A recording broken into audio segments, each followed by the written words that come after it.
palestra com o nobre professor Jorge, a palestra internacional, é para demonstrar, professor, que a ANAF está conquistando o mundo. Ou seja, nós estamos saindo de Brasília para o exterior. Em breve nós estaremos fazendo algumas incursões lá em Portugal, Itália, Washington. Mas é com muita satisfação que nós vamos lhe ouvir, né? Na certeza que vamos ter muito o que ouvir e aprender. Então, por favor, professor, fique à vontade.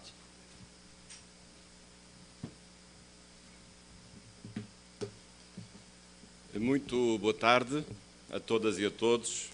O gosto de aqui poder regressar pela segunda vez a Florianópolis. A primeira foi há 16 anos, estive a fazer as contas, em 2001, o tempo passa, e de facto é com grande satisfação e com grande alegria que pude aceitar o convite que foi feito pela vossa associação, pela ANAF, para participar neste segundo Congresso Nacional dos Advogados Públicos Federais. Portanto, também nesta circunstância, eu gostaria de agradecer a presença também do Sr. Vice-Presidente, como moderador desta sessão, e dizer a todos os colegas que aqui estão que, de facto, para um português é uma oportunidade e é um privilégio poder, uma vez mais, regressar ao Brasil e falar, ainda que de uma forma breve, perante esta tão ilustre assistência de advogados públicos federais. Instituição, aliás, que nós não temos em Portugal. Em Portugal ainda temos uma concepção mais antiga da vossa função. Em Portugal a vossa função é desenvolvida pelo Ministério Público, que preenche três principais funções. Aquela que é tradicional, a mais óbvia de todas, é a função da ação penal. Também exerce a função de defesa dos desprotegidos, das crianças, dos menores, dos ausentes, dos incapazes, e também é o Ministério Público em Portugal que defende os interesses do Estado, defende o Estado enquanto alguém que, mandatário do Estado, defende os seus interesses do ponto de vista processual.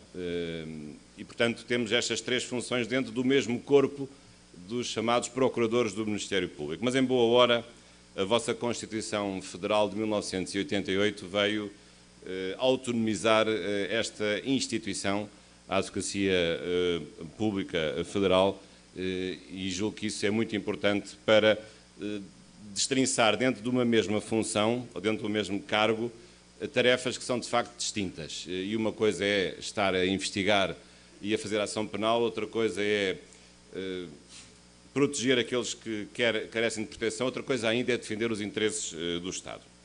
Mas não é sobre isso que eu vou falar, porque se falasse sobre isso seria um risco enorme de não ser bem sucedido, ainda que depois no fim possa falar um pouco sobre a percepção que em Portugal temos a respeito das questões da justiça no Brasil, que acompanhamos muito de perto, somos países irmãos e tudo o que se passa no Brasil também interessa muito a Portugal.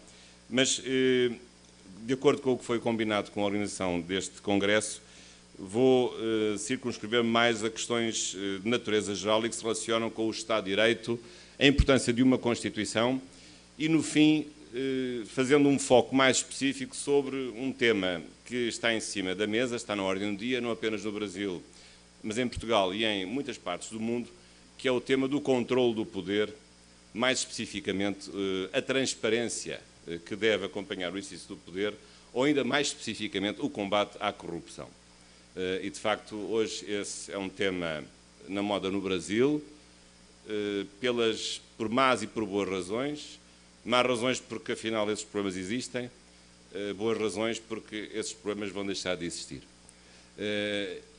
Mas também é um tema, hoje, que integra todos os debates que nós enfrentamos sobre a qualidade das democracias.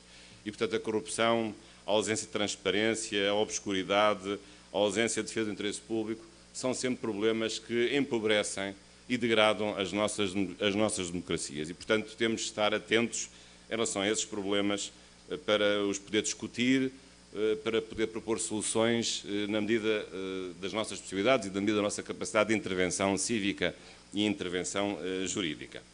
E faço também com muito gosto, porque sendo professor de Direito Constitucional, de raiz, embora também seja advogado, não advogado público, não temos essa função em Portugal, sou advogado privado, aliás, nesta altura, Presidente do Conselho Fiscal da Ordem dos Advogados Portugueses, também professor universitário, mas faço sobretudo como jurista, e na medida em que um jurista, como somos todos nós, pretende defender o interesse público, sobretudo defender a justiça. O interesse público que se concretiza numa ideia mais específica, que é a ideia da justiça. Claro que para levar a cabo a justiça é preciso leis, é preciso um direito, e também acreditamos que esse direito, em grande medida, ainda depende do Estado. O Estado é o principal produtor das leis e é o principal aplicador das leis. Com certeza que o direito, as normas e até os mecanismos de resolução dos litígios não são todos do Estado.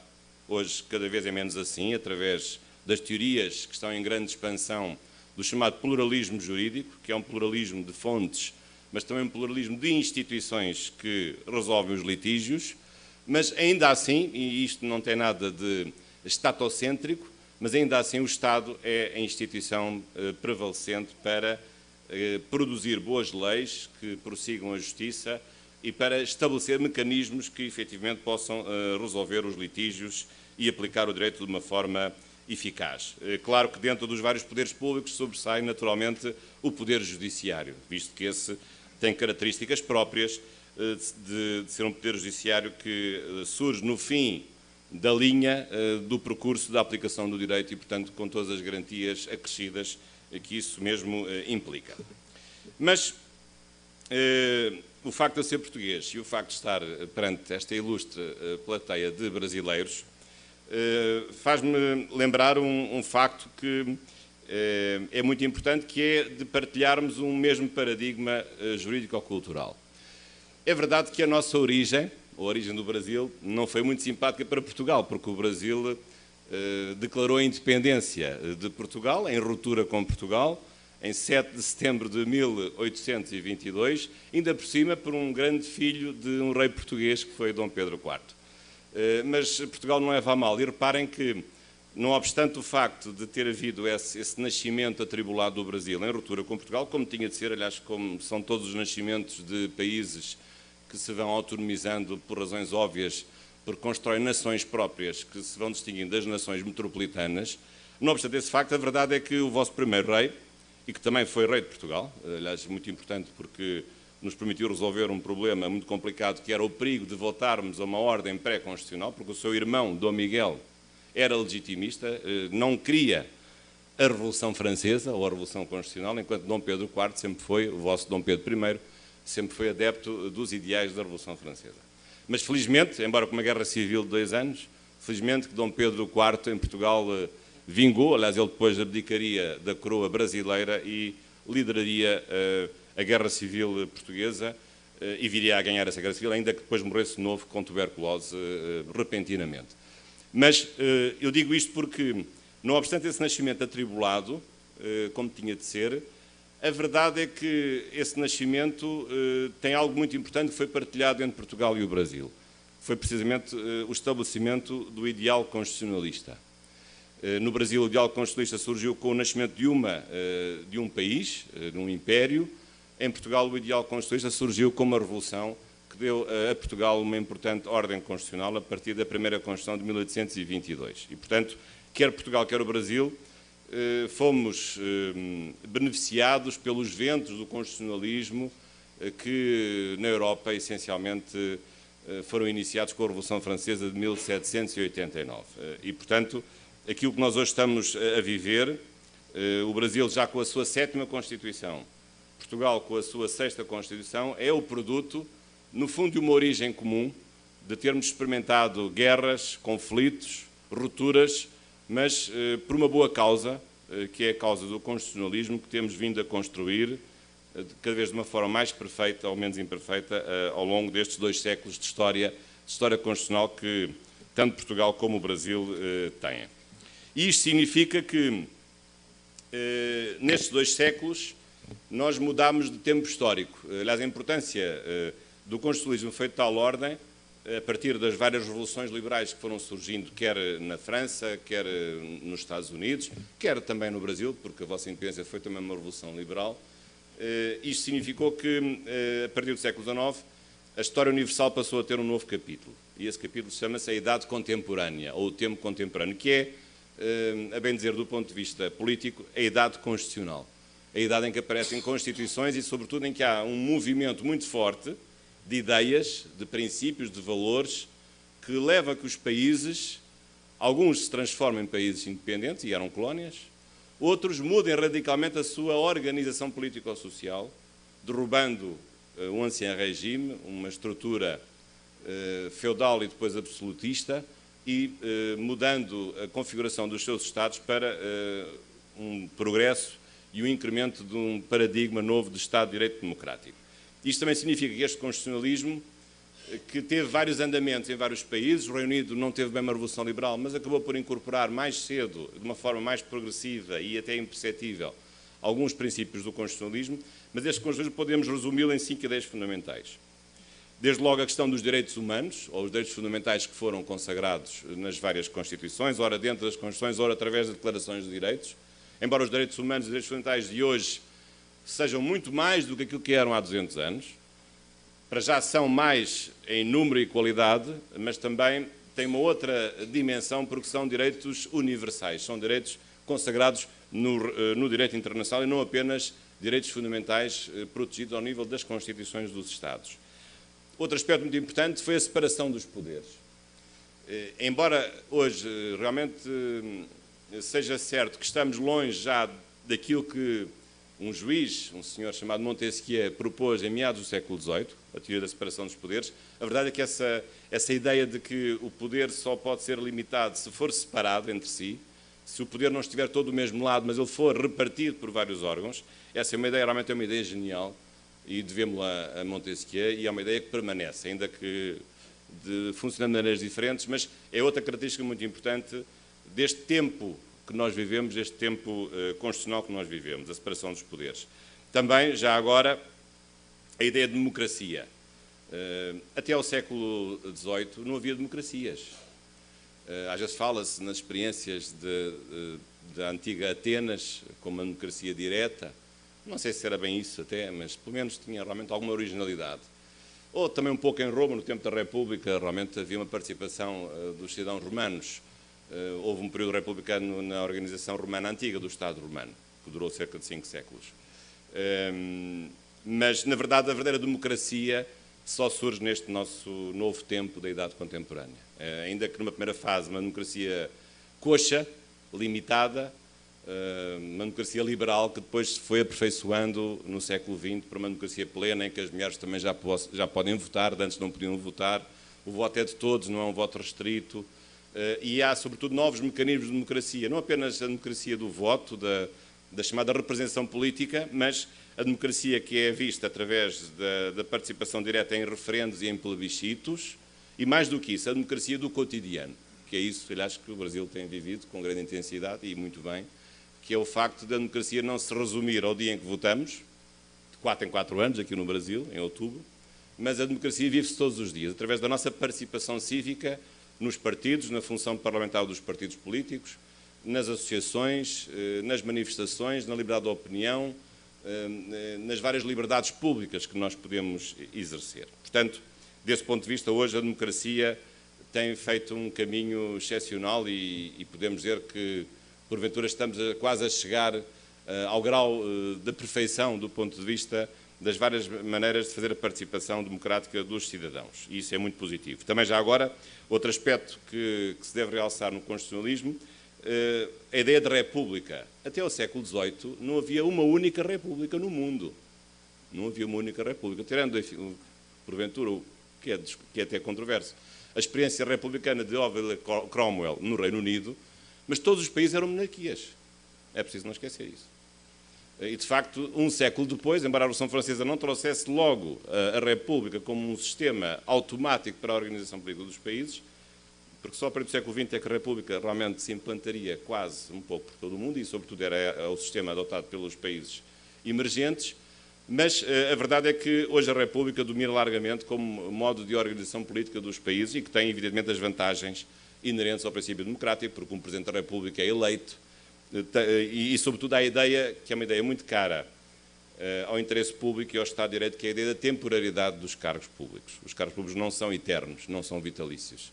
Correspondem a uma missão porque é exercida por um certo tempo histórico e ninguém se pode perpetuar até ir para o cemitério com um cargo que em certo momento da sua vida recebeu, sendo um cargo político, não estou a dizer um cargo profissional, mas um cargo político. E, finalmente, um quinto aspecto também que eu gostaria de referir, hoje tem sido objeto de muitos estudos, há um ressurgir deste tipo de estudos, é a questão da separação do Estado das religiões. É um tema muito importante. A laicidade é um conceito que começou a ser construído também no século XIX. Há várias maneiras de entender a laicidade. Claro que há laicidades negativas, que às vezes não são bem laicidades, mas são até laicismos.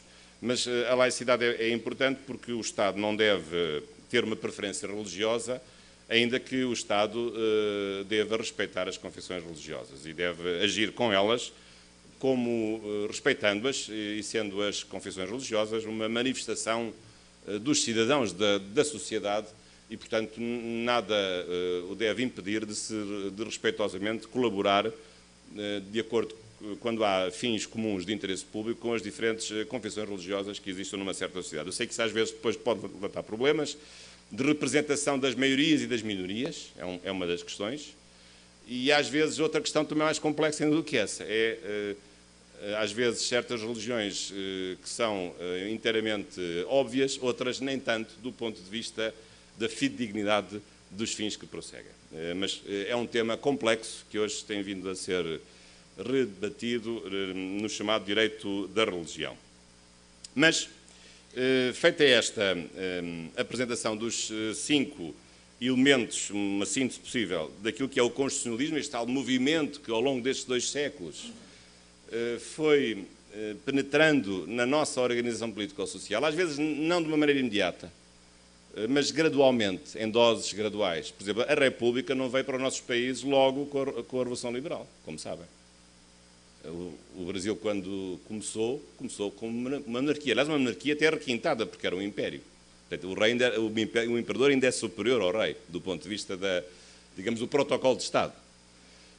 Portugal também, tendo sido sempre uma monarquia, quando veio a Revolução Liberal, Portugal não se transformou numa república. Só se transformou numa república em 1910, em 5 de outubro, depois da vossa Revolução Republicana de 15 de novembro de 1889. Por exemplo, o caso da França já é um caso mais curioso, porque a França tem oscilado entre a República e a monarquia. Quando houve a Revolução Francesa, a França não aboliu a monarquia, manteve-a. Passado 2 anos, cortou a cabeça ao rei. É verdade. Mas manteve durante uns aninhos. Mas depois veio uma república. A Primeira República dura o período do terror, de Maximiliano Robespierre. Depois veio Napoleão, que mudou as coisas, ainda de uma forma perceptível, mas adotou um sistema monárquico, embora ele depois, por uma razão pessoal e de interesse histórico, ressuscitou, digamos assim, a organização política romana. Aliás, a primeira cargo que teve foi de primeiro cônsul e depois transformou a França num império. Mas depois voltámos a ter na França a monarquia, com várias dinastias, e então finalmente se estabilizou-se a partir da Terceira República, na República Francesa até hoje. Portanto, realmente o século XX na França foi um século republicano. Mas, portanto, vejam que em muitos países a evolução constitucional não foi logo republicana. No caso da Alemanha é a mesma coisa. A Alemanha é um país que começou, como sabem, a unificação é tardia, de 1871. Ou a Itália, também, da década de 60 do século XIX, países que tiveram uma primeira fase a monarquia. A Itália só passou a República depois da Segunda Guerra Mundial. A Alemanha só passou a República depois da Primeira Guerra Mundial. Portanto, a questão republicana não era uma questão inicial, não era um dogma inicial do constitucionalismo. Portanto, isto significa o quê? Significa que muitas vezes algo que hoje nos parece óbvio, de que sempre existiu, não foi bem assim. As coisas foram gradualmente sendo absorvidas. Assim como também a ideia da laicidade. A laicidade não foi uma coisa imediata da Revolução Francesa. É claro que até na Revolução Francesa a laicidade foi mal interpretada, porque havia um conflito também no fundo social contra o poder social da Igreja Católica, e portanto a laicidade acabou por dar origem e dar espaço a um laicismo forte no contexto da Revolução Francesa, que depois seria revertido, mas tem havido oscilações nestes 2 séculos sobre o modo como o Estado se relaciona com o fenómeno religioso diferentes países. Mas haver estas diferentes velocidades na absorção ou na implantação destes princípios do constitucionalismo serve para explicar que há períodos de evolução, de facto. Aliás, há dois grandes períodos de evolução. O período liberal, do século XIX, os direitos sociais não existiam, os direitos fundamentais eram direitos de liberdade. Do ponto de vista económico, o Estado não tinha intervenção económica, era um Estado mínimo, era um Estado não intervencionista, um Estado guarda noturno, como se costuma dizer. E depois, no século XX, aí, de facto, as coisas mudaram, com o Estado passou a ser intervencionista, com o aparecimento de constituições económicas, com os direitos sociais. E hoje até podemos dizer que já provavelmente estamos a passar para uma nova fase, um Estado pós-social, pós-nacional, uma comunidade internacional de risco e, portanto, num outro paradigma da globalização que veio mudar, efetivamente, muitas das nossas estruturas e dos conceitos que muitos de nós ainda estudaram noutro tempo, mas que agora conceitos esses têm que ser reabilitados ou recaustados ou recolocados em função das novas exigências e do novo contexto internacional. Mas também no século XX, isso é importante que se diga, houve países que tiveram constituições, mas não foram países constitucionais. Foram países que traíram o movimento constitucionalista.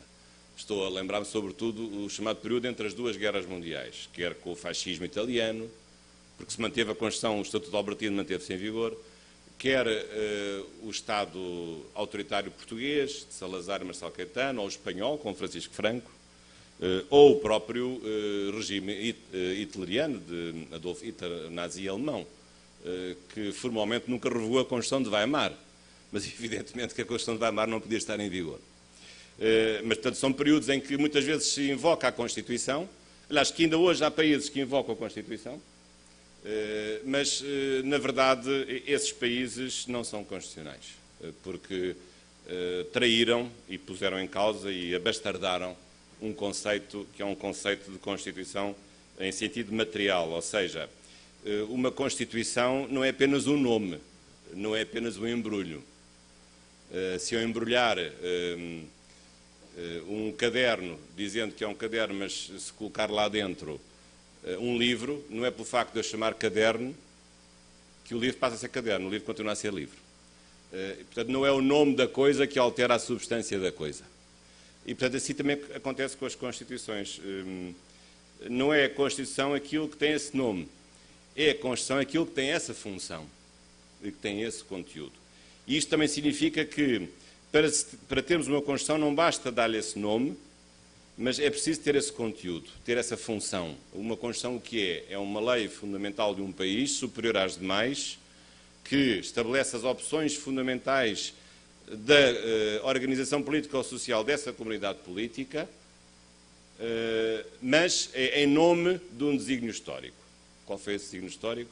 Foi a luta contra o poder absoluto. E as Constituições materiais, neste sentido de Constituição material, surgiu num contexto próprio de combater um Estado absoluto. Aliás, recordo sempre o artigo 16 da Declaração dos Direitos do Homem e do Cidadão, aprovada na França, aliás, praticamente o único texto da Revolução Francesa, porque a primeira Constituição Francesa viria mais tarde, em 1891, mas o grande texto da Revolução Francesa, além da transformação das Cortes em Cortes Gerais e Constituintes, foi realmente a aprovação desta declaração, que dizia no artigo 16 que qualquer sociedade que não tem direitos fundamentais ou que não tem separação de poderes não tem Constituição. Claro que não é não ter Constituição em sentido institucional ou até formal, ou até documental. É não ter Constituição em sentido material, porque não tem um documento, uma lei que faça às vezes, que cumpra a sua missão, que é a missão de limitar o poder, de instaurar um Estado de Direito. Essa é que é a função de uma Constituição. Mas, felizmente, que esses momentos de exceção, eu diria momentos de não constitucionalismo, o não constitucionalismo nazi ou fascista, ou salazarista ou franquista, felizmente que esses não constitucionalismos desapareceram. Ainda há aí alguns países no mundo que também talvez tenham constituições, mas realmente constitucionais nada têm, ainda existem, mas realmente há motivos de alegria porque os países no mundo que não são constitucionais e que não são Estados de Direito Democrático estão a diminuir. Não tenho aqui nenhum contador, mas posso bem ter a certeza que tem havido muitos progressos no sentido de os países se dotarem progressivamente em maior número de regimes constitucionais e regimes de Estado de Direito Democrático. E, portanto, isto significa que a luta pelo constitucionalismo vale a pena através da ideia de uma Constituição material. E essa luta é tão forte que não é uma luta que fique só dentro dos constitucionalistas ou só dentro dos políticos. Às vezes os políticos não gostam muito dos constitucionalistas. Porque será? Mas não fica só dentro da comunidade política. E é por isso, e isso são movimentos muito fortes, e no Brasil isso está a ser estudado muito bem, melhor que em Portugal, que é a chamada constitucionalização. Ou vocês usam outra expressão, que é o chamado neoconstitucionalismo. O que é que se quer dizer? Quer dizer que a Constituição, se é portadora de coisas tão boas, de princípios tão importantes que traçam a identidade de uma certa comunidade política, não é justo que a Constituição fique só para si própria. Mas a Constituição tem que se expandir. Uma Constituição, quando aparece, é como o Big Bang. É uma bola inicial que depois explode e vai, em vagas sucessivas, difundindo a sua luz por todo o universo que não tem fim. Assim deve ser uma Constituição. E isso tem acontecido com a vossa Constituição de 1988, que é o momento do Big Bang. E até hoje tem sofrido benefícios dessas vagas de constitucionalização, de irradiação dos valores, dos princípios, das normas constitucionais para todos os lugares, os mais recônditos que eles sejam da ordem jurídica. E quais são esses lugares? Ainda que isso seja feito de maneiras diferentes. Desde logo o direito público. Chegar ao direito administrativo, chegar ao direito fiscal, chegar ao direito penal. Esses valores vão chegando lá, ainda que às vezes não de uma forma imediata. Às vezes os políticos atrasam o processo histórico, infelizmente. Não fazem os códigos, não fazem as leis que deviam fazer para substituir as leis velhas, que ainda por cima algumas se tornaram inconstitucionais com o aparecimento de uma nova Constituição. Às vezes esse processo é lento. No direito público, também esse processo existe no direito privado. Embora aí com maior dificuldade, porque o direito privado não sofre o mesmo impacto do direito público no que respeita às normas constitucionais. Não é que as normas constitucionais sejam só direito público, não são, está provado. Desde logo, se há direitos dos cidadãos, a Constituição não é só para as instituições públicas, mas é também para as relações privadas. Mas é evidente que o modo como a Constituição chega ao direito privado é sempre diferente do modo como chega ao direito público. Mas esse processo também está em curso. Fizeram finalmente um novo Código Civil de 2002 e assim sucessivamente mudando um conjunto de legislação privada e, portanto, esse processo de constitucionalização do direito privado também está a chegar, ainda que sendo mais lento, o que é normal, mas é importante. Em Portugal, aliás, nós comemoramos uma reforma muito importante este ano do nosso Código Civil, que é de 66, precisamente 10 anos antes da nossa Constituição, mas não fizemos um novo Código Civil, mas fizemos uma coisa muito mais equivalente. Até podíamos ter feito um novo Código Civil. Talvez não se justificasse porque já era muito recente. O nosso Código Civil de 66 foi feito 10 anos antes da Constituição atual. Mas é evidente que o Código Civil que nós tínhamos em 66 era profundamente conservador. Era profundamente obtuso, com o devido respeito. Era e é um bom código do ponto de vista técnico ou jurídico. Eu não sou civilista, mas aceito que se deva louvar o Código Civil porque realmente foi feito por grandes juristas portugueses, grandes civilistas portugueses. Isso é inquestionável. Mas do ponto de vista da mentalidade e ideológico, tinha coisas absurdas. Tinha coisas verdadeiramente absurdas. Desde logo, e estávamos em 1966, o facto de o chefe da família ser o homem, ser o marido, é que era o chefe da família. A mulher, para ir ao estrangeiro, a mulher casada, tinha que pedir autorização ao marido. É só isto. Estava no Código Civil. Eu não vou falar de outros pormenores, que até seriam talvez um pouco escabrosos, mas, de facto, penso que alguns saberão quais são os pormenores que eu me estou a referir. Mas só isto, portanto, a família era dirigida pelo homem, pelo marido. A mulher não tinha qualquer poder na direção da família, a não ser que fosse viúva. Podia-se, às vezes, a essa altura, estar tão farta que teve que tornar-se viúva para ficar com o poder pastoral. Bom, não estou aqui a apelar a práticas ilícitas. Mas, de facto, bem, no ponto de vista dos cargos públicos, já agora, as mulheres não podiam ser procuradoras, não podiam ser juízas, não podiam ser diplomatas. E nós estávamos no ano em que eu nasci, 1966. Não é assim há muito tempo, pois não, também não, estou bem conservado. Bom, Agora, o que é que aconteceu com a Revolução de 20 de Abril de 74 e com a Constituição que surgiu em 76, que é a atual? Não foi feito um novo Código Civil. Por acaso não sei se isso chegou a ser equacionado, mas admito que não, porque a Revolução era muito efervescente e havia um conjunto de urgências, mas fez-se uma importante reforma, chamada Reforma de 77, aprovada em 1 de abril de 1977. E não era nenhuma mentira, era uma verdade. Mas era a Reforma de 77. Comemoramos este ano, no ano passado comemorámos os 50 anos do Código Civil e este ano comemoramos os 40 anos da Reforma de 77. E essa reforma foi muito importante porque alterou essencialmente as normas sobre o direito da família e o direito das sucessões. E, sobretudo, para acabar com uma coisa que, já agora essa é outra coisa absurda, havia filhos legítimos e ilegítimos, até 74, 76. A mulher não era diretamente herdeira do marido, por exemplo, na sucessão. A mulher não partilhava com o marido o poder paternal em relação aos filhos, nem o chamado co-direção da família ou do casamento. E, portanto, essa reforma de 77 foi uma reforma importante para estabelecer a igualdade entre homem e mulher nas relações jurídico-familiares e nas relações jurídico-sucessórias. Portanto, isto é um exemplo de como, claro que a constitucionalização do direito privado aqui foi feita pelo próprio legislador, que recebeu, digamos, o impulso da Constituição e para não manter um Código Civil que se tornou supervenientemente inconstitucional, teve que mudar as normas. Aliás, elas já não eram aplicadas pelos tribunais, a partir do momento em que surgiu a Constituição de 16, nunca mais aplicaram as normas do Código Civil que admitiam filhos ilegítimos ou que não davam a igualdade de direitos à mulher nas relações familiares ou nas relações sucessórias. Mas o legislador tomou a dianteira de fazer essa reforma. Claro que depois disso, muitas outras coisas têm vindo a mudar. E mudar como? Mudar por interpretação, por outras leis, pela doutrina, o pensamento, etc. E também já agora há um outro aspecto muito importante de constitucionalização que é do próprio direito internacional. Isto é um aspecto mais recente. Reparem, o constitucionalismo é portador de valores tão bons, tão bons, tão bons, que agora já podemos também exportar para o direito internacional público. Temos aqui um bom produto para exportação. E é isso que está a acontecer, porque a comunidade internacional, entretanto, dotou-se de mais poderes. Hoje, cada vez mais, as organizações internacionais são poderosas, a começar na Europa, ainda que com momentos e flutuações de crise, mas as coisas vão-se aguentando, a União Europeia. E, portanto, os valores constitucionais e os princípios constitucionais também têm que funcionar ao nível das relações jurídicas internacionais. E a verdade é que não funcionam, ou nem sempre funcionam. O princípio de Estado de Direito às vezes não funciona. O princípio, por exemplo, do controle judicial dos atos das organizações internacionais. Há um déficit, claro, no poder que os tribunais internacionais têm, que não têm muitas vezes a capacidade de deitar abaixo os atos das organizações que sejam ilegais à face do direito internacional, por exemplo. Outro aspecto muito importante.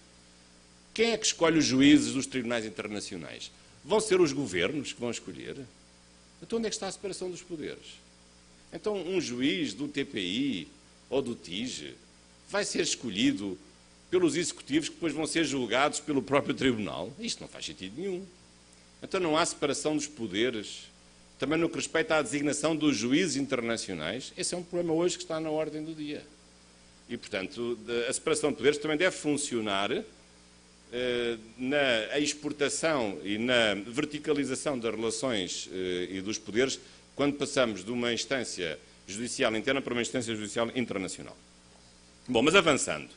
A vossa Constituição, que é uma Constituição muito boa e é uma Constituição que se pode afiliar, e com grande alegria minha, num sistema constitucional de língua portuguesa, que terá tido como primeiro momento, já agora, a Constituição de 76, portuguesa de 76, aprovada na sequência da Revolução de 20 de Abril de 1974, depois a seguir a Constituição de 88 do Brasil, e depois já agora, neste espaço de língua portuguesa, que eu também conheço bem e por onde tenho andado, podemos encontrar outras constituições também que nós chamamos do direito constitucional de língua portuguesa, ou de um direito comum de língua portuguesa. Desde logo as constituições dos países africanos de língua portuguesa, na Segunda República, isto é, quando o Muro de Berlim caiu e estes países que eram países com um constitucionalismo soviético passaram a ter um constitucionalismo democrático e social, em grande parte inspirando-se quer na Constituição portuguesa, quer na Constituição brasileira. O mais recente exemplo é o caso da Constituição de Timor-Leste de 2002, que também se filia nesta família, digamos assim, de constituições de língua portuguesa. Claro que no vosso percurso histórico-constitucional, nas vossas 7 Constituições, houve coisas que se mantiveram estáveis, sim, e houve coisas que mudaram, mas também há um constitucionalismo brasileiro, isto é, há uma identidade própria do constitucionalismo brasileiro, que eu diria feita em 2 partes, ou talvez em 3, uma primeira parte monárquica ou liberal, uma segunda parte republicana ou liberal e uma terceira parte mais republicana social, digamos assim, com alguns períodos de ditadura, infelizmente o último que antecedeu à aprovação da atual Constituição de 88, mas, na verdade, a atual Constituição manteve aquilo que era pacífico manter, um Estado republicano, um Estado federal e uma República presidencial, e o plebiscito que depois confirmou essas opções da República presidencialista, mas também a Constituição de 88, essa sim ficou assinalada pela importância que veio conferir aos direitos sociais, que têm sido muito importantes no aperfeiçoamento das políticas públicas e também no aumento da litigiosidade com o próprio Poder Judiciário e com o aperfeiçoamento dos direitos individuais e com um maior equilíbrio nas relações entre os entes que compõem a Federação, a União, os Estados Federados e os municípios. Portanto, desse ponto de vista, a vossa Constituição é fiel a dois espíritos. É fiel ao espírito do constitucionalismo lusófono, mas é também fiel ao próprio espírito do constitucionalismo brasileiro, porque dele não se distancia e confirma em grande medida as opções, algumas originais, no que respeita ao constitucionalismo brasileiro e até à sua organização política e até judiciária. Indo agora, para terminar, para o foco mais específico do tema que quis atribuir a estas minhas reflexões, que tem a ver com a concretização do Estado de Direito através de 2 instrumentos que, a meu ver, são muito importantes. Por um lado, a separação dos poderes e, por outro lado, a ideia de democracia, o princípio democrático. A separação de poderes, como vos disse no princípio, hoje não é aquilo que era. Aliás, se Montesquieu ressuscitasse, morreria outra vez, possivelmente. Estou a conjecturar.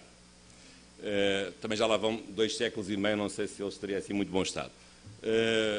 Bom, mas a verdade é que hoje já não se fala até em separação de poderes. Já falamos em interdependência de poderes. É verdade que sempre que eu vou a Brasília fico sempre extasiado com a Praça dos 3 Poderes, é verdade.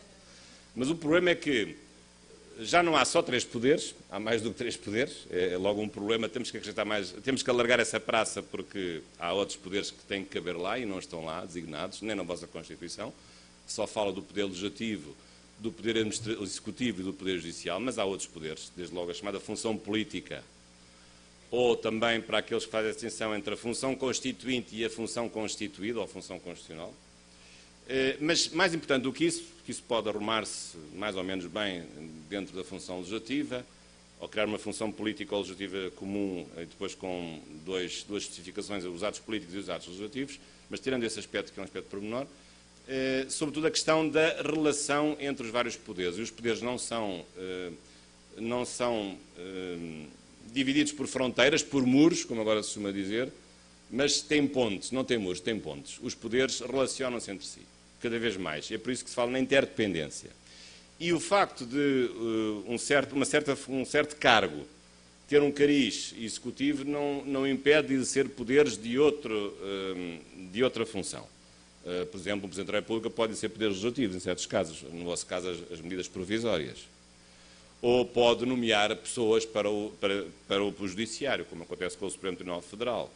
Isso não invalida, não põe em perigo a separação dos poderes. Portanto, no fundo, não há separação. Há uma interdependência de poderes. Agora, isso é mais visível na relação entre o poder executivo e o poder legislativo. O poder judicial, não tanto. Se há alguma coisa que resta da teoria da separação de poderes de Montesquieu, e eu espero que isso dure muito tempo, é a separação, e essa tem que ser rígida, porventura aperfeiçoada, entre o poder judicial e os outros poderes. Aqui é que está a essência da separação de poderes. É, de um lado, o poder judicial, porque é um poder que tem uma natureza completamente diferente do poder executivo e do poder legislativo, porque é um poder que é neutro, equidistante, independente e imparcial, enquanto que os outros poderes não têm essas características. E, portanto, essa separação deve manter-se. E esta separação faz-me sempre lembrar um grande autor alemão, porque eu gosto muito, já falecido há uns anos, chamado Karl Loewenstein, que, de facto, num livro magnífico, cuja leitura vos recomendo, Teoria da Constituição, chegaria a uma conclusão que eu acho que é óbvia. Aquilo que resta da separação de poderes é a distinção entre decidir e controlar. E, portanto, é aí que está a separação de poderes. Quem decide não pode controlar ou fiscalizar, quem fiscalizar ou quem controlar não pode decidir. E, portanto, se não há, sobre uma mesma questão, alguém que decida, e esse alguém que não seja diferente de quem controla, não há separação de poderes. E, portanto, porque a diferença entre legislar e administrar já é muito evanescente, já é muito fluida. Agora, não pode ser fluida a diferença entre decidir e controlar. Essa tem que se manter de pé como uma diferença essencial de um Estado de Direito democrático. Também, já agora, a democracia deve aperfeiçoar-se e, portanto, hoje uma democracia madura tem de ter aquelas várias dimensões que eu vos referi no princípio. Ser uma democracia representativa, é verdade, continua a ser importante, mas também uma democracia semidireta, com intervenções em referendos e plebiscitos, e também uma democracia que seja participativa, através do exercício diário dos nossos direitos de participação política. Mas isto também significa, se é importante num Estado de Direito a separação dos poderes e é importante o exercício democrático desses poderes, significa que há pelo menos um dos poderes que tem que exercer de uma forma assaz rigorosa e firme, que é o poder judiciário. E o Poder Judiciário aqui assume uma função de controle. Claro que o controle não está só na função judiciária. O Poder Legislativo também pode ter mecanismos de controle, como é o que sucede, por exemplo, com os Tribunais de Contas, que aqui no Brasil não fazem parte do Poder Judiciário, mas integram o Poder Legislativo, são órgãos de controle interno do Poder Legislativo. A meu ver, isso deveria evoluir para que os Tribunais de Contas fossem verdadeiros tribunais. Em Portugal, o Tribunal de Contas é um verdadeiro tribunal. Integra a jurisdição dos tribunais, aliás, é um Supremo Tribunal, aliás, em instância única, mas o controle não tem que ser necessariamente externo. Pode ser um controle interno e tem a sua eficácia, mas não é tão eficaz. E claro que o controle externo, o eficaz, é um controle feito por uma entidade independente e imparcial, como é o caso dos tribunais, ou também pode ser um controle social, um controle democrático feito pelas eleições periódicas, pela punição dos políticos nas eleições seguintes. Se portaram mal, não vão ser reeleitos. Se portaram bem, têm o prémio da reeleição. E, portanto, tudo aquilo que se pode passar entre eleições através de sondagens, de críticas, do exercício da liberdade de opinião. Portanto, o aspecto dos tipos de controle que se exerce sobre o poder é algo muito importante. E claro que já agora o Poder Judiciário também não é isento de controle, também tem que se controlar a si próprio. Evidentemente, claro que depois o problema é saber quem é que controla a última instância de controle. Quem guarda o guardião, quis custódias custódias, é a pergunta que fica. Só Deus é que nos pode valer, de facto. Mas também, já agora, o controle não pode estar separado de uma outra realidade muito importante, que é a responsabilidade. Aqui, eu não estou aqui a falar de responsabilidade moral, também é importante, com certeza, ou cívica, mas ou no sentido de sermos responsáveis por aquilo que fazemos, com certeza que isso é tudo importante. No domínio da ética é assim que funciona.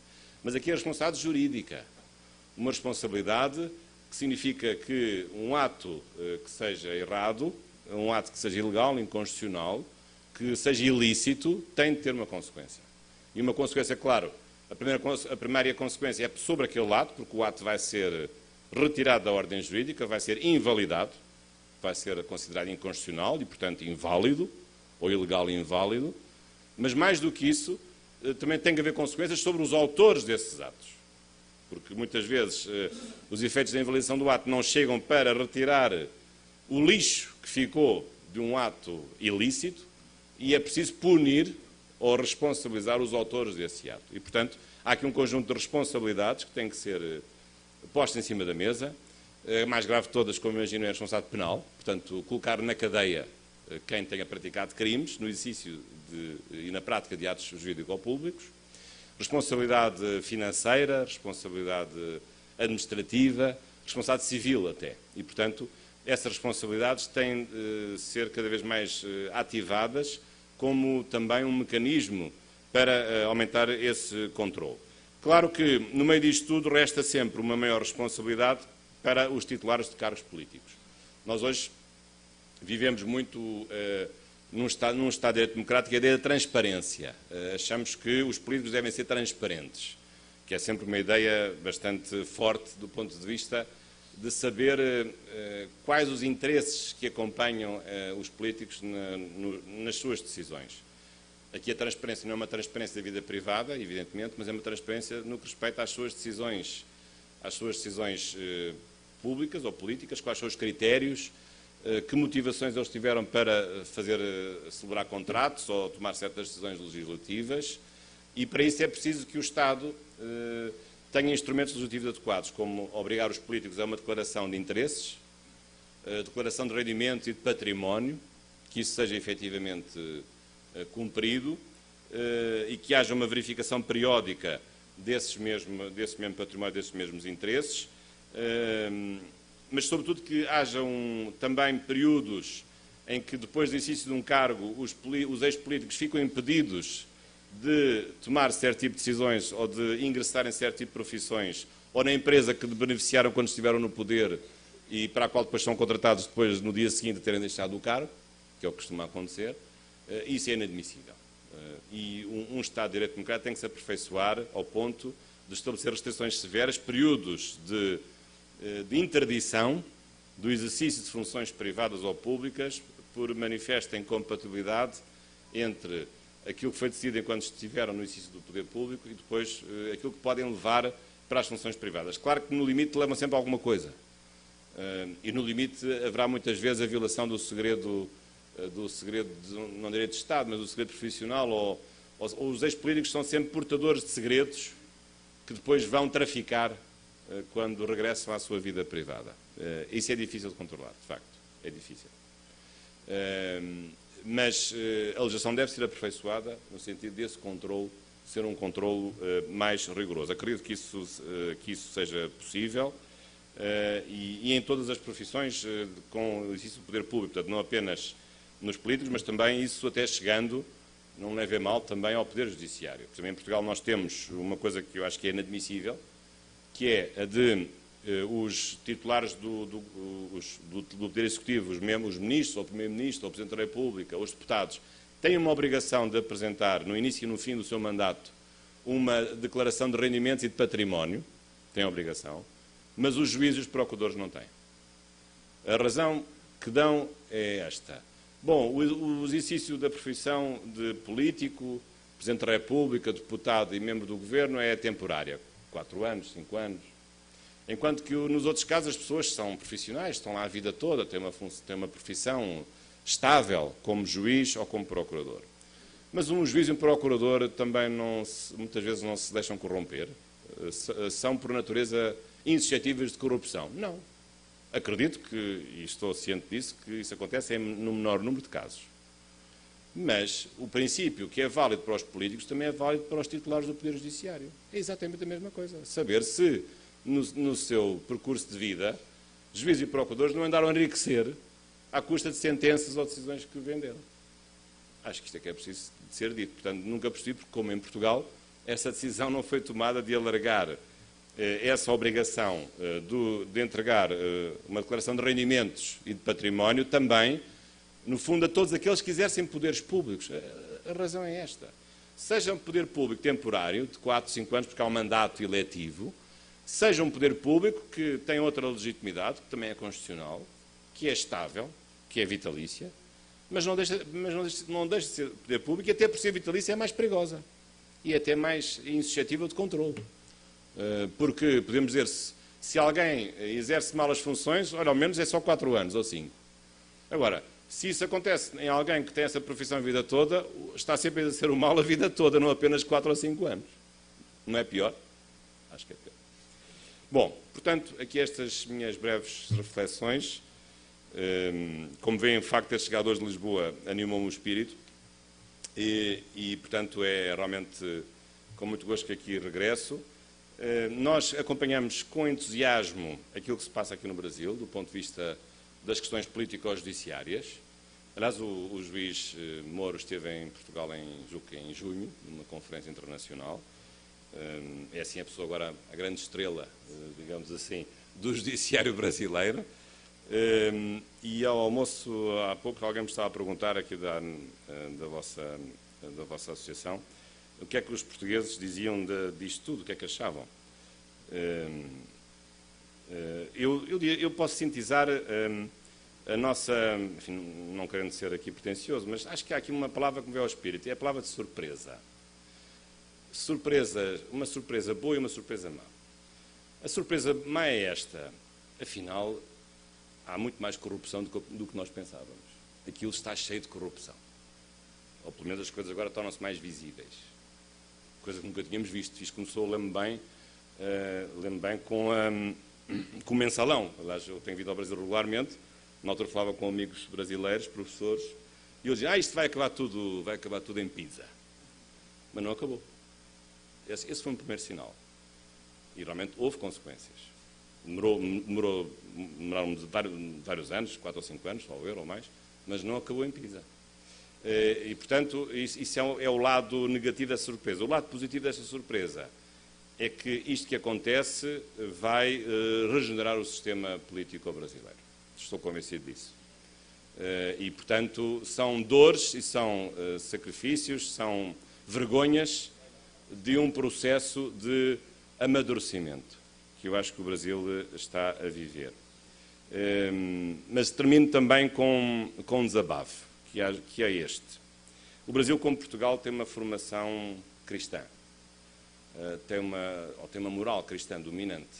Não estou aqui a fazer referência a nenhuma confissão religiosa em particular, nem o devo fazer.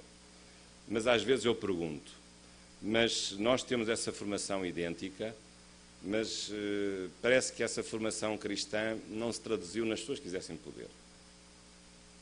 Onde é que está esse fundo moral cristão da sociedade brasileira que existe nas pessoas, mas que às vezes parece que não existe nas altas esferas do poder político? Muito obrigado pela vossa atenção.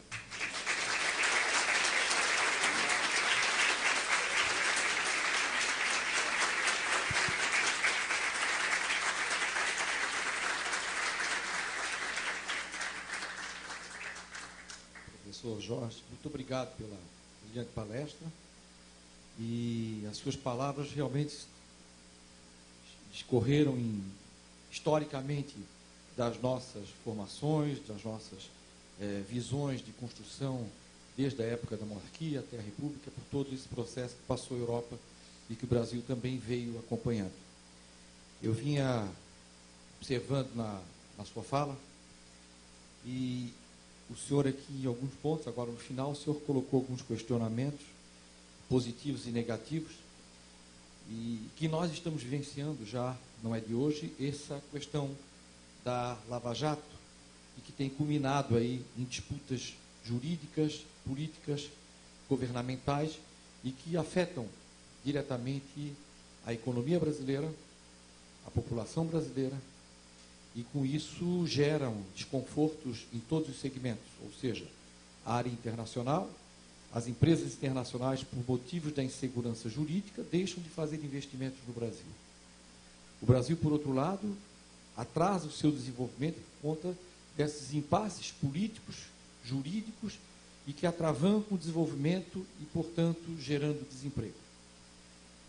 Eu vou trazer um fato e que recentemente ocorreu, e gostaria que o senhor pudesse, com a visão portuguesa, como grande constitucionalista, fizesse esse comparativo o poder executivo, o poder judiciário e o poder legislativo em Portugal, com as questões aqui que ocorreram recentemente no Brasil. O Brasil agora viveu um impasse e que demorou-se um tempo para que se pudesse acomodar as questões, para se evitar um conflito entre poderes. Diretamente o poder legislativo e o poder judiciário, ou seja, o Congresso, o Senado Federal e a Suprema Corte Brasileira. E o fato ocorreu em cima de uma decisão, de uma medida cautelar de um ministro, de uma turma do Supremo Tribunal Federal, determinando o afastamento de um senador da República, não só o afastamento dele das suas funções, mas também o recolhimento deste parlamentar ao confinamento noturno, ou seja, não podendo sair da sua residência no período noturno. o que se discutiu e que se percebeu no Brasil nesse período é que todos passaram a ser juízes, intérpretes da Constituição. E que ainda que nos surpreendia muito era o que próprios ministros da Suprema Corte colocavam as suas opiniões na mídia nacional de forma a definir um posicionamento divergindo da decisão posta pela turma. Por outro lado, o Congresso Nacional, o Senado Federal, se arvorou na posição de defesa do seu poder, da interdependência do poder, ou seja, não se pode confundir a atribuição do Congresso com a atribuição da Suprema Corte. Ou seja, até que ponto a decisão da Suprema Corte interferiu na rotina e no poder do Congresso, ou seja, do Senado Federal. E o que se percebeu nesse processo, no julgamento pelo Supremo Tribunal Federal, pelo plenário do Supremo Tribunal Federal, com 6-5, e que se observou, e aí uma opinião minha, se observou, uma grande divisão daqueles que eram simpáticos à decisão do ministro Fachin, ou seja, determinou a pena, e os que tinham uma visão contrária, e que se percebe claramente algumas posições políticas preferenciais de cada magistrado com relação ao poder posto ou ao governo posto. Então, se percebe claramente isso. E, na decisão da própria presidente do Supremo, ministra Carmen Lúcia, mineira, como toda mineira tranquila, né, o Gregory. E o que se percebeu, que na decisão dela, ela desempatou em favor da decisão ser do Senado Federal. Mas o que se percebeu ali, né, eu pelo menos percebi, olhando pelo aspecto político, que a decisão dela, como presidente da Suprema Corte, ela teve uma decisão política, muito mais do que decisão jurídica. Por quê?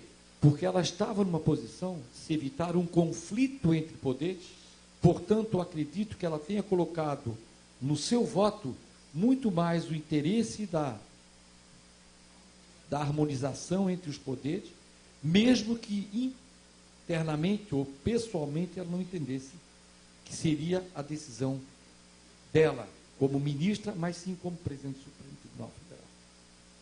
Então, o que eu queria colocar, e essa colocação que eu fiz foi justamente um histórico desse último acontecimento, que o Brasil parou, porque se criaria um impasse político muito grande, né? E o que eu gostaria de saber do senhor é se esses episódios que nós temos vivendo no Brasil com frequência, é comum ocorrer em Portugal, onde o poder executivo, o poder legislativo e a Suprema Corte são instados a se posicionar em questões interna corpore, muitas vezes dos órgãos,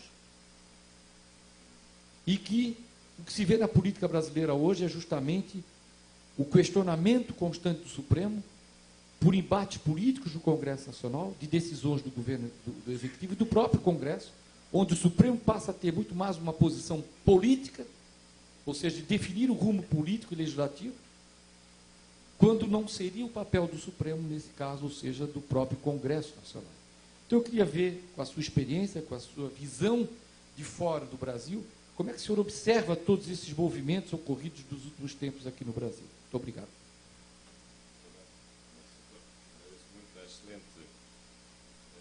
Excelente questão que colocou e esse enquadramento. Eu já tinha ideia de como as coisas tinham acontecido em relação a este episódio particular da situação do senador Aécio Neves, também mineiro. E isso tem aqui também algumas notas. Claro que a questão essencial que coloca é a questão da separação entre a política e a justiça. E, portanto, na sua interpretação, a ministra Carmen Lúcia, se desempatando, no fundo, retirou o Supremo Tribunal Federal evitou que ele caísse no abismo de um conflito político. O que é verdade. Admito que seja verdade. Mas isso faz-me lembrar as questões mais difíceis sempre dos tribunais constitucionais, e que o Supremo Tribunal Federal funciona basicamente como um tribunal constitucional, é a questão de em certo momento, os tribunais constitucionais não terem de fazer um self-restraint, digamos assim, uma autocontenção, isto é, recuarem um pouco e não se deixarem levar pela conflitualidade política, ou às vezes até político-partidária. E nós em Portugal tivemos tivemos algumas questões com essa natureza, não com a natureza criminal. Eu não sei se no vosso caso isso é bem assim, já vou explicar porquê, mas em Portugal até há 2 anos vivemos um período de crise grave, tivemos uma intervenção externa do FMI e da União Europeia, que nos emprestou 78 mil milhões de euros, que temos vindo a pagar, e houve medidas que foram obrigatoriamente tomadas pelo Estado português no que respeita aos servidores públicos, por exemplo, reduzir salários. O meu salário de professor, eu sou professor de uma universidade pública, o meu salário foi reduzido. Numa primeira fase até queriam tirar o subsídio de férias, e tiraram o subsídio de férias e o subsídio de Natal. Mas aí o Tribunal Constitucional disse isso já é demais. Não tiram o subsídio de Natal nem o subsídio de férias.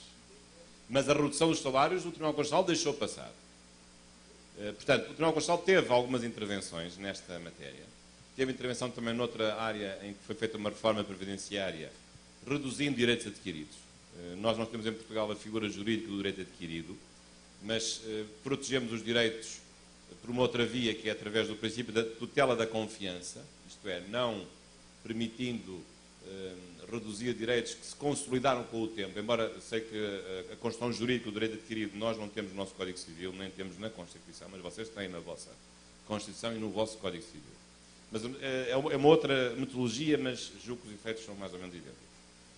Mas, portanto, nesses casos, o Tribunal Constitucional tomou essa decisão, por maioria, foi muito criticado, mas teve coragem de algumas das medidas, não todas, foram tomadas pelo anterior governo, de ter realmente considerado inconstitucionais um conjunto de leis que restringiram e baixaram salários e restringiram pensões de reforma, etc. Aliás, essas decisões ficaram a circular pela Europa toda, como realmente casos raros. Julgo que houve mais algumas decisões no Tribunal Constitucional da Hungria e da Polónia, se não estou em erro, mas realmente ficaram decisões modulares de uma intervenção num domínio que seria um domínio mais da política, mas que, apesar de tudo, foi um espaço até onde se conseguiu chegar. Mas isso não significou, a meu ver, a judicialização da política. Acho que não significou isso, porque eram casos clamorosos. Claro que os adversários desta opinião vêm dizer que isso, claro que foi a judicialização da política, e até alguns juristas menos esclarecidos que diziam que o Tribunal Constitucional tinha chegado ao exagero de ter aplicado normas que não estavam escritas na Constituição, porque o princípio que foi aplicado foi o princípio da proteção da confiança, que proíbe a revogação repentina e não justificada de medidas ou de direitos que se foram consolidando com o tempo. Nós não temos nenhuma norma na Constituição, nenhum preceito a dizer que está lá escrito o princípio da proteção da confiança, mas é uma ideia, é uma emanação do princípio do Estado de Direito que está consagrado no nosso artigo 2º. É uma emanação da cláusula geral do Estado de Direito. Então, alguns juristas, para criticar o Tribunal Constitucional, diziam que o Tribunal Constitucional até tinha aplicado uma norma que não existia na Constituição, mas não tem que existir, porque um Tribunal Constitucional não aplica só normas escritas, também aplica princípios jurídicos que não são escritos. A maior parte dos princípios não estão escritos. Deduzem-se de normas que são mais restritas, inferem-se através de uma atividade científica, que é precisamente a principal do cientista de direito, é descobrir esses princípios jurídicos, e digamos que os princípios jurídicos são como que a face invisível da criação. A criação é a natureza e os homens e as mulheres, e depois há os anjos, que são os invisíveis da criação humana, ou da criação de Deus. E, portanto, os princípios também existem na criação constitucional, como sendo uma realidade que inconstitucionaliza as normas legais que lhes são contrárias, mas não tem que estar escritos. Claro que hoje, tendencialmente sim, hoje até nas leis ordinárias aparecem sempre no princípio um conjunto de princípios, costumam ser enunciados, mas os princípios, para existirem, para serem operativos, não têm de estar escritos numa Constituição. Isso parece-me evidente, é essa a ciência mais recente do constitucionalismo, aponta nesse caminho. Agora, no vosso caso, a questão é mais complicada, porque é que nós estamos aqui perante uma questão criminal. Não é uma questão de controle de políticas públicas. E quando é uma questão criminal, as coisas já são mais complicadas. Eu não sei se numa questão criminal pode haver propriamente o retirar do espaço de um tribunal, de um espaço em que deve ocupar, para levar à prática a verificação de uma situação de ter havido ou não ter havido crimes. Claro que aquilo que mais me impressiona na vossa situação, sobretudo nessa decisão em que o juiz vai decidir, vai desempatar, o que mais me impressiona, sabe o que é que me impressiona? Mas isso não era uma coisa óbvia, não era uma coisa clara ao vosso direito, que o Tribunal não podia ter feito a intervenção e que aquele assunto devia ser só do Senado, porque é um crime relacionado, é um crime supostamente praticado por um titular do Senado. A legislação não é clara a dizer que é o Senado que deve, é ao Senado que compete essa decisão. Claro que se o que estiver escrito for que o Tribunal pode decidir, mas depois o Senado pode revogar a decisão, então ainda é pior, porque isso então é um apelo descarado à politização da justiça. E, portanto, isso é que não vos ajuda, com certeza. Mas, a meu ver, julgo que é necessária uma reforma para separar aquilo que é do foro judiciário, que é julgar os crimes, e aquilo que é do foro da política, que não é julgar crimes. A política não julga crimes. E, ainda por cima, a política não pode auto-julgar os seus próprios membros. Então, isso é julgar em causa própria? Como é que isso é possível? Isso não é possível. Isso não é justiça. Quando são os próprios políticos ou o seu corpo eleitoral que julgam-se uns aos outros. Isso não tem qualquer... E não estão investidos nas prerrogativas próprias do Poder Judiciário. Portanto, penso que isso há uma ampla reforma a ser desenvolvida e portanto, penso que é necessário fazer. Já agora, ainda outra coisa que também aparece muito como implícita neste debate, que é a ideia de que os políticos não devem ter imunidades, que os políticos abusam das suas imunidades. Eu não iria tão longe. As imunidades têm a sua lógica, mas só que as imunidades muitas vezes são pervertidas. Porque a imunidade serve para quê? Serve para proteger o político de pressões de poderes privados.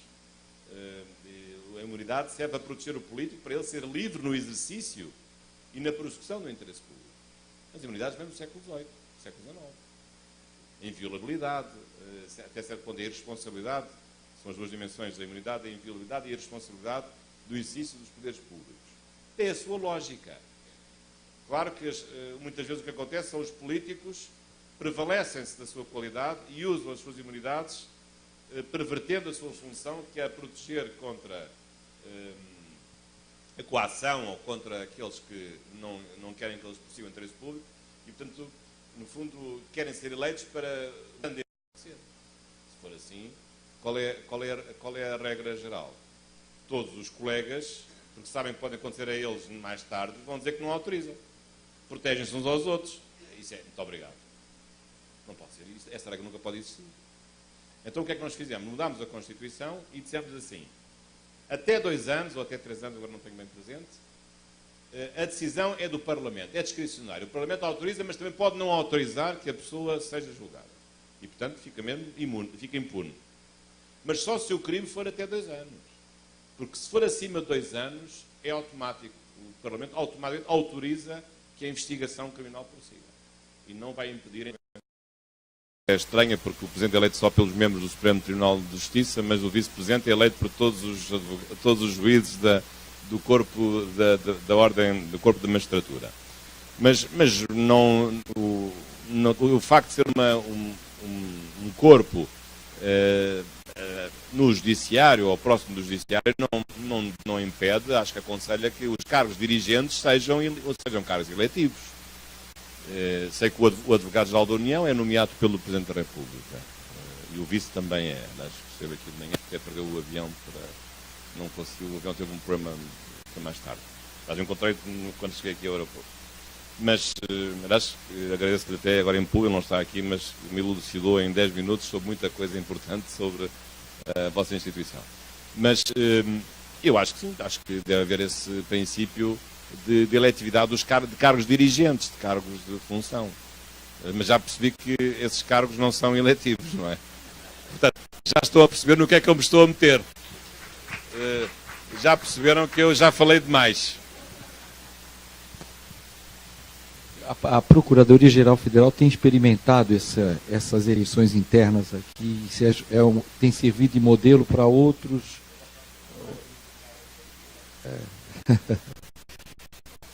Só um instantinho, Georgino, depois de Georgino, o Miro, por favor, aqui. Aqui, ó. Nosso representante do Pará. Professor Bacelar, eu vou voltar à questão levantada, real, verdadeira, pelo nobre colega Rogério. Primeiro que o Supremo aplicou, o ministro Fachin aplicou medidas cautelares com base no Código de Processo Penal. Tá? Cautelares, olha, fica aí e tal, se gerou todo esse problema. A questão que me preocupa, e pela vossa experiência no direito constitucional e internacional, poderia explicar um pouquinho mais para a gente. São 49, se eu não me engano, anjinhos que estão na mesma situação do Aécio e que vão ter que ser passados pelo Supremo. Vamos tomar uma decisão aqui, que se a gente não enfrenta agora o Supremo, todos nós iremos para a mesma vaga. Um dia vão ter que ir. Mas se ela decide, a ministra Carmen, decide dizendo, não, conforme o ministro Aires Brito, ex-presidente do Supremo, diz não, a palavra final de interpretação da Constituição cabe à Suprema Corte. Ela teve medo. E se vai para o confronto dizendo não, cabe à Suprema Corte, como se resolveria este impasse pela sua visão de mundo, pela experiência que tem, caso houvesse esse impasse? A minha primeira resposta imediata é, não acho que isso ia dar uma revolução. Não iam fazer uma revolução contra o Supremo Tribunal Federal. Mas é impressionante isso que refere, o argumento de que, com esta decisão, devolvendo a bola, digamos assim, ao Senado, a bola é sempre jogada entre os jogadores que estão lá dentro. E, portanto, tomam uma decisão hoje para proteger um, porque sabem que esse mesmo método de decisão vai proteger os outros um dia mais tarde que seja necessário proteger. Mas penso que o que eu julgo que é importante é uma clarificação legislativa e separar quer medidas cautelares, quer medidas de natureza definitiva, natureza da justiça criminal, competem aos tribunais, não competem aos órgãos legislativos. Acho que isso é uma coisa clara. Não digo que as imunidades acabem, não devem acabar, mas tem que haver aí uma clareza nesse tipo de procedimentos. E, portanto, a pior coisa que há é envolver. E depois também há outra coisa que eu não percebo, mas a questão era tão complicada para haver 5-6 ou 6-5. Era complicada porque tornou-se política. Mas juridicamente era assim tão complicado. Era possível ter tantas opiniões diferentes, ou pelo menos duas que dessem 5-6? Não me sei se era, não me parece que fosse. A questão que se percebe bem o que é, ou é ou não é, mas não se conseguiu gerar um consenso argumentativo para que a maioria que tivesse feito vencimento, uma ou outra, mas fosse mais expressiva e não uma maioria tangencial. Isso é que me impressiona nessa situação. É porque era tornou-se uma questão política, jurídica tornou-se uma questão política.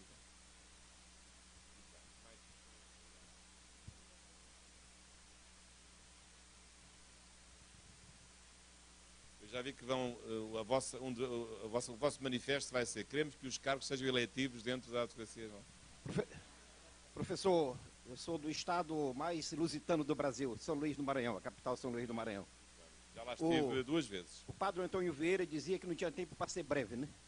Então, acredita-se a nossa crise política, o sistema presidencialista de coalizão, onde impera um sistema partidário fragmentado com 2 dezenas de partidos, né? Como você vê uma possível implantação do parlamentarismo no Brasil, considerando que nós temos 3 níveis de poderes políticos, municípios, estados e União? Realmente, nós costumamos, eu tenho a ideia disso, realmente há muitos partidos.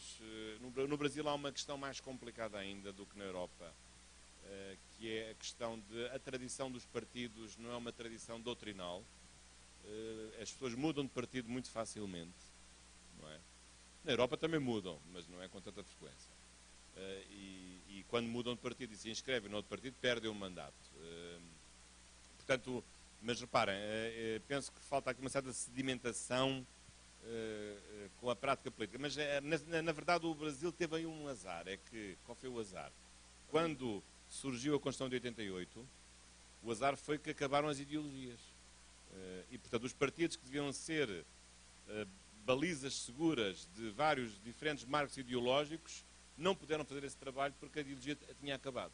Porque as grandes ideologias acabaram nessa altura, com a queda do Muro de Berlim, e, portanto, hoje, no arco da democracia, temos partidos mais sociais, mais liberais, mas não são muito diferentes entre si. Cada vez é mais difícil fazer a diferenciação do voto, que acaba por ser uma diferença de pessoas e não tanto de políticas, e muito menos de ideologias.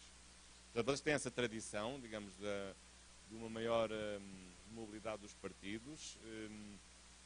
Agora, o parlamentarismo, por isso mesmo, tem sido desaconselhado para o Brasil. Porquê é que tem sido desaconselhado? Porque como não há uma polarização partidária em dois grandes partidos, e há uma grande fragmentação, se um governo, para existir, tivesse de ser uma emanação do Parlamento e não tivesse um poder próprio, como é o poder presidencial, que tem uma legislação própria, o governo seria muito instável, porque se há 10 partidos que participam numa coligação para apoiar um governo, esses partidos estão sempre a mudar, um discorda de uma lei, se deixa de apoiar, vem outro.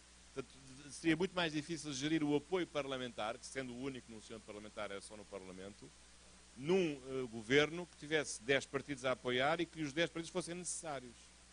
E se um deles falhasse, para trocar com outro, levaria uma mudança grave. Portanto, o parlamentarismo só funciona nos países que têm poucos partidos, ou têm dois grandes partidos, que é o caso do Reino Unido. Na França é um sistema semipresidencial, mas também houve agora uma revolução. O presidente Macron, num ano, conseguiu criar um partido novo que tem mais de metade dos deputados no Parlamento, um partido feito num ano. Realmente foi impressionante. Mas nos outros países são dois grandes partidos que mais ou menos vão trocando poder. No caso da Alemanha já está, a senhora Merkel já está com o partido dela, já vai para 20 anos, no quarto mandato de 5 anos, já está no 15 para 20 anos. Mas de facto essa é que é a dúvida. Não estou a dizer que necessariamente isso vá funcionar mal, mas eu acho legítimo que os brasileiros se interroguem sobre se este sistema político tem dado este resultado, é porque é capaz de não estar a funcionar bem. Portanto, é preciso haver aqui uma mudança qualquer. Também sei que há proposta na reforma eleitoral, também, mas a meu ver o voto personalizado não é uma coisa errada. Não acho que seja mau. Eu não acho que seja mau. Acho que nós na Europa precisamos é de uma maior personalização do voto. Claro que o voto personalizado o que é que leva? Leva a que prevaleça a pessoa sobre o partido. E o partido vai atrás da pessoa. Porque nós em Portugal temos o contrário. Temos a pessoa não conta, o que conta é o partido. E, portanto, quem manda no partido manda em toda a gente. Mas se a pessoa tem uma vontade própria, se tem ideias próprias, não tem qualquer possibilidade de exprimir, digamos, a sua visão mais humana e mais direta da política e dos seus apoiantes. Portanto, também veem que as coisas não são... o vosso sistema tem coisas boas. Eu acho que a questão da personalização do voto, talvez com algumas correções, mas é capaz de ser uma questão interessante e é uma questão importante.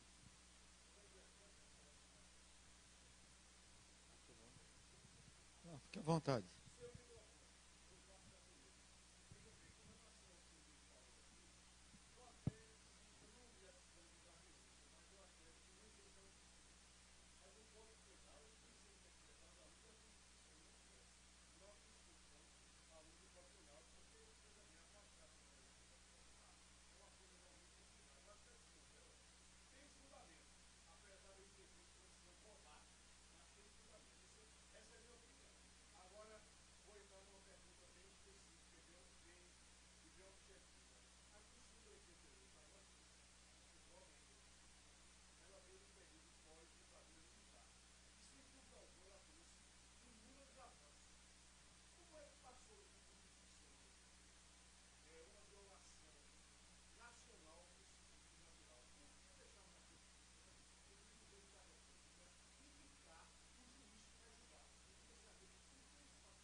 Não é só na vossa, porque em Portugal também os juízes do Tribunal Constitucional são eleitos pela Assembleia da República, 10 dos 13. Ou imagine, por exemplo, em Portugal, quem é que nomeia o Presidente do Tribunal de Contas? É o Presidente da República. Quem é que em Portugal nomeia o Procurador-Geral da República? É o Presidente da República, sob proposta do Governo. Mas lá está, isso é um caso em que pode haver uma emenda constitucional. No fundo, há um impedimento. Se a própria pessoa que é nomeada por outra vai julgar a título pessoal, essa pessoa não devia ser permitida de julgar, não é? Devia estar impedida, não é? Mas nem sei se é preciso alterar a Constituição, mas não há impedimentos dos juízes de uma relação de proximidade, de amizade ou de dependência com a pessoa que a nomeia. Não é uma incompatibilidade, isso não é um impedimento ou uma incompatibilidade. Assim como o juiz não vai julgar a sua mulher, ou o seu filho ou a sua filha, também não vai julgar a pessoa que lhe deu o cargo, que o nomeou para o cargo. Ou vai? Na prática vai. Sim.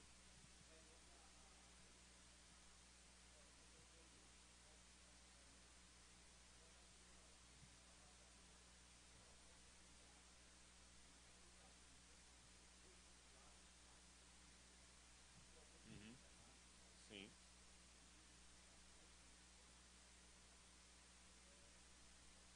Sim. Sim.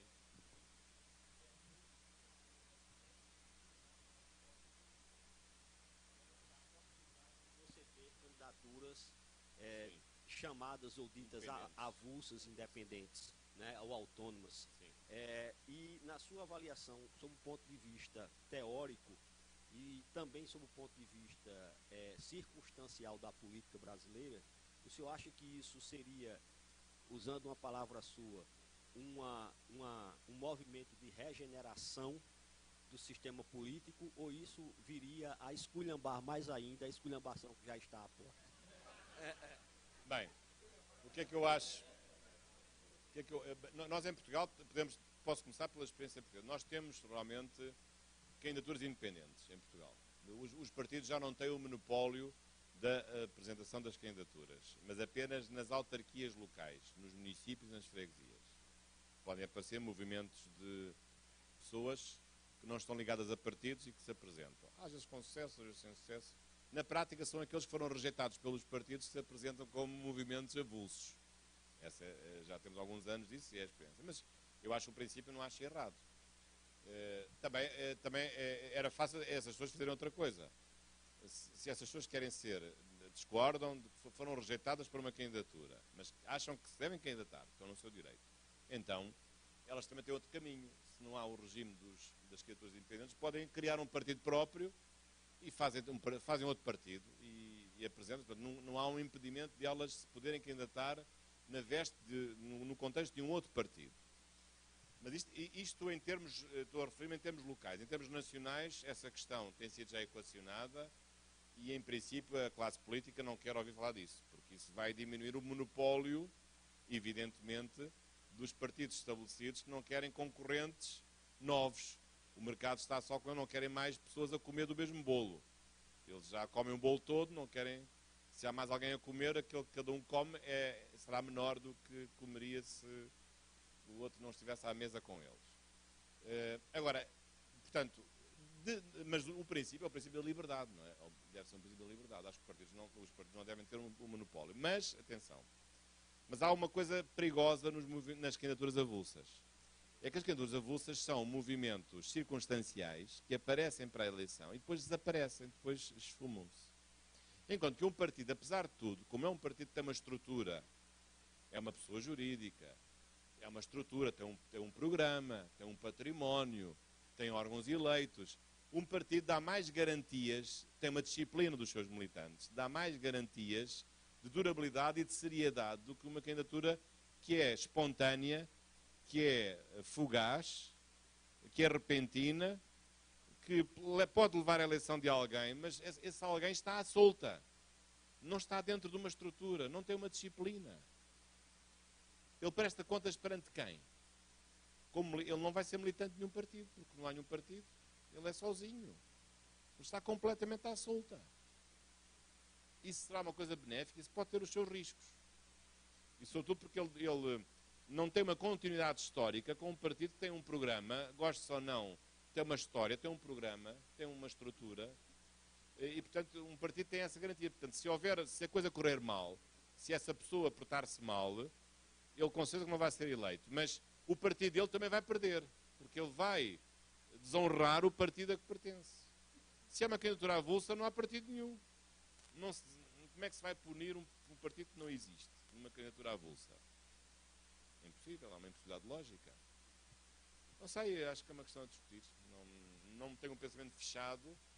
Em Portugal, a experiência das candidaturas autárquicas tem sido, apesar de tudo, razoável e tem-se aceito candidaturas independentes.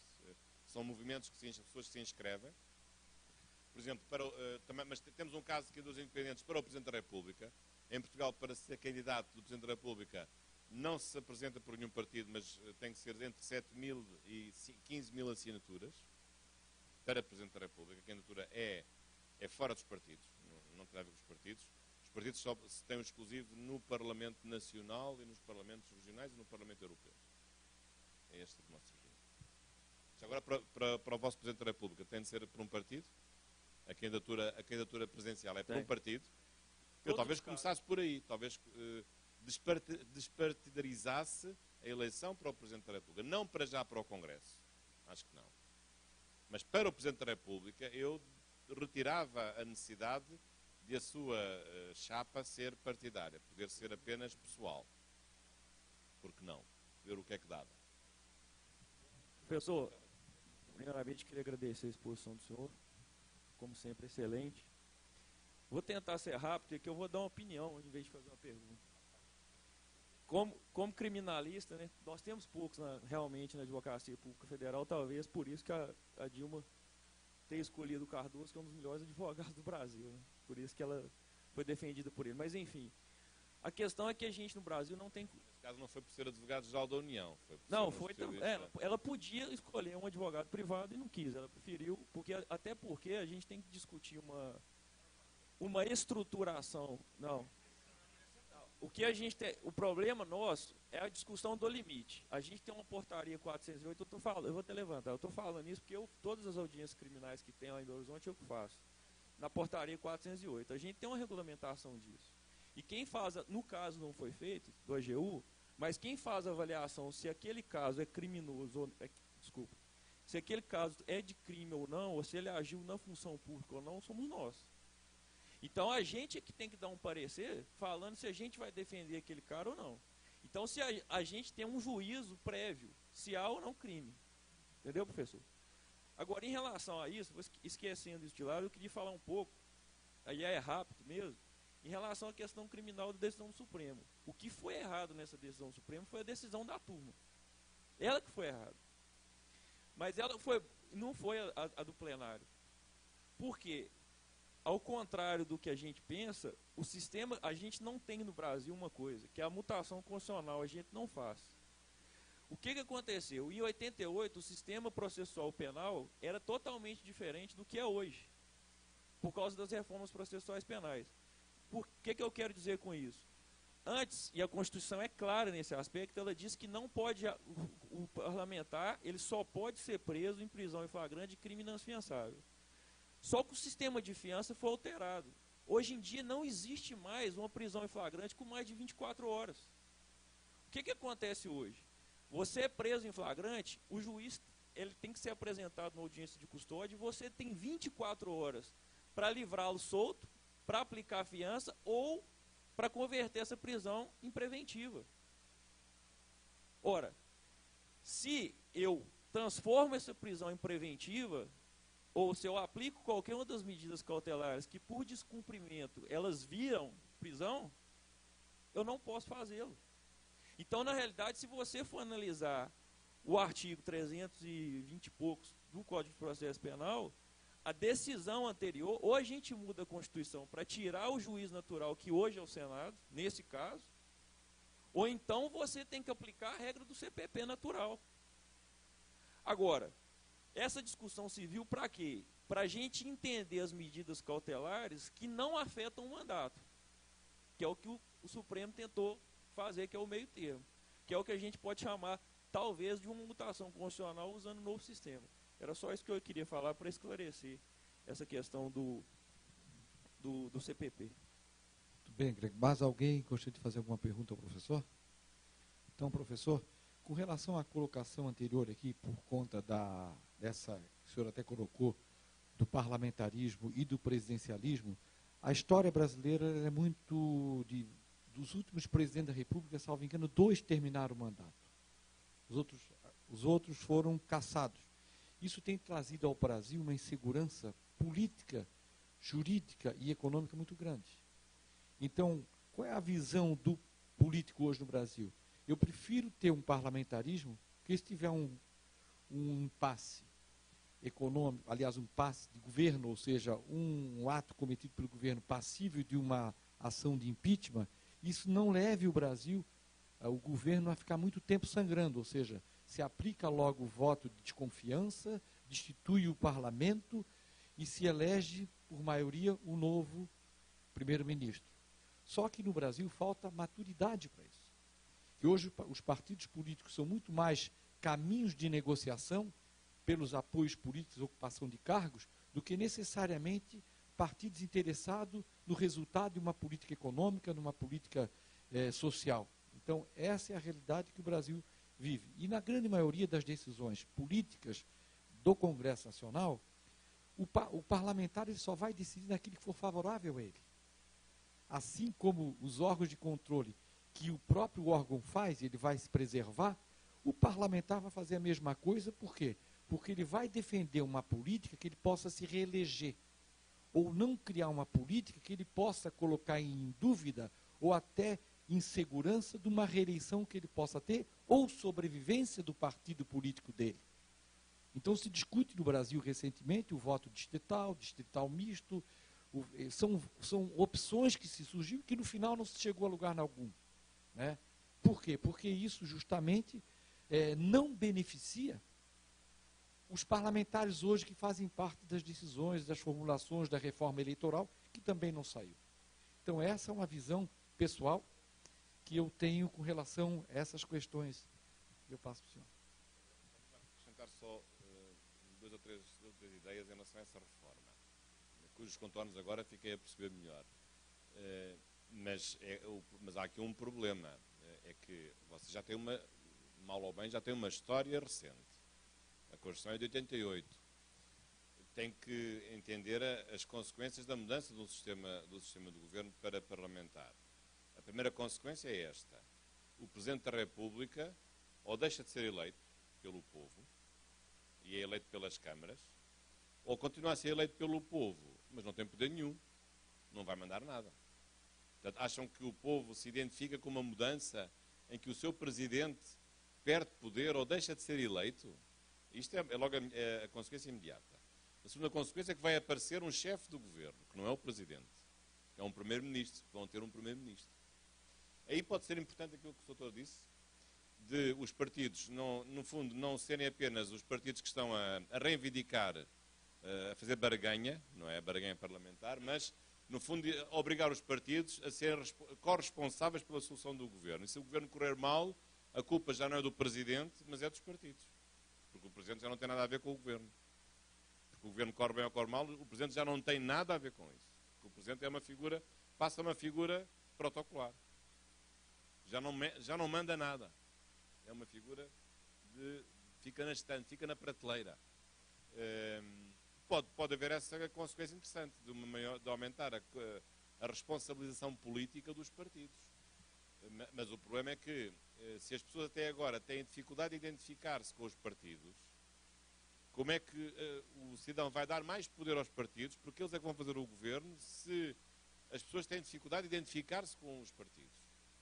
E não é uma pessoa, e não se vão identificar com uma pessoa, porque essa pessoa é aquela que vai ser Presidente da República, será em princípio Presidente do partido, e ele será um dos partidos do Parlamento. Mas vão votar em partidos, já não votam em pessoas.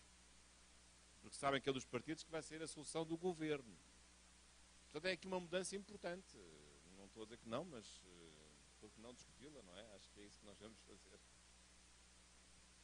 Bem, pessoal, nós já estamos 8 horas. Eu quero chamar a nossa mestre de cerimônia, Laine Valgas, para que ela possa dar os recados e oferecer ao nosso grande palestrante a nossa lembrança.